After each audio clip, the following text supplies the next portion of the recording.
వార్త సోషల్ మీడియాలో ముఖ్యంగా 2 తెలుగు రాష్ట్రాల్లో పొలిటికల్ సర్కిల్స్లో మీడియా సర్కిల్స్లో బాగా తిరుగుతోంది.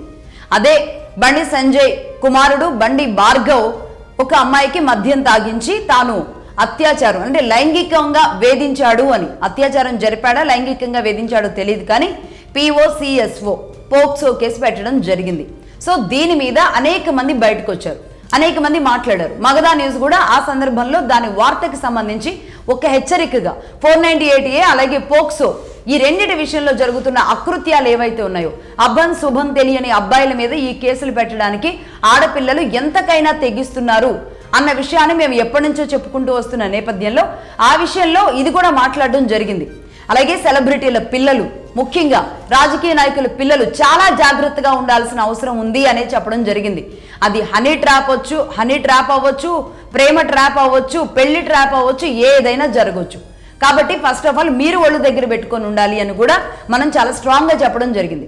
ఈ నేపథ్యంలో ఇప్పుడు మనకు అందిన అనేక డేటాల నేపథ్యంలో ఇప్పుడు మేము తీసుకున్న డేటా ఏంటి అంటే ఈ అమ్మాయికి సంబంధించిన కొన్ని విషయాలు బయటకు వచ్చినాయి.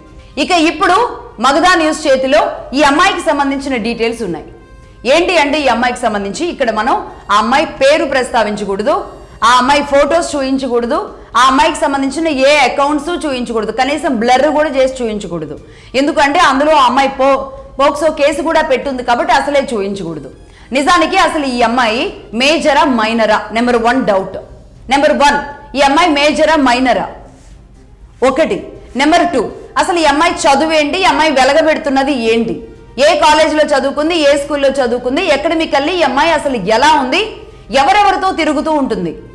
నెంబర్ 3 ఈ అమ్మాయి ఫ్రెండ్స్ ఎవరు, ముఖ్యంగా డబ్బున్న ఫ్రెండ్స్ని పరిచయం చేయమని మిగతా అమ్మాయిల్ని ఎందుకు ప్రెజర్ చేస్తూ ఉంటుంది, ఆ అమ్మాయిలు ఎందుకు ఈ అమ్మాయి నెంబర్ బ్లాక్ చేసేశారు, నాకు వాళ్ళని పరిచయం చేస్తావా వీళ్ళని పరిచయం చేస్తావా అని అడుగుతూ ఉండడం వల్ల ఈ అమ్మాయి ఎక్కడైతే పెరిగిందో నిర్మల్ అనే ప్రాంతంలో, నిర్మల్లో ఎవరిని అడిగినా చెబుతారు పర్టికులర్గా డబ్బున్న వాళ్ళనే చూసుకొని ఎందుకు పరిచయాలు పెంచుకొని వాళ్ళతో కలవడానికి ఎందుకు వెళుతూ ఉంటుంది. పర్టికులర్గా ఈ అమ్మాయి ఫ్రెండ్స్, ఈ అమ్మాయికి సంబంధించిన ఫ్రెండ్స్ ఎవరైతే ఉంటారో వాళ్ళకి సంబంధించిన ఫ్రెండ్స్, రిచ్ ఫ్రెండ్స్ కానీ ఇలా పొలిటికల్గా కానీ లేదంటే బిజినెస్ పరంగా రిచ్గా ఉన్న వాళ్ళు ఎవరైతే ఉంటారో వాళ్ళకి ఎందుకు మెసేజ్లు చేస్తూ ఉంటుంది.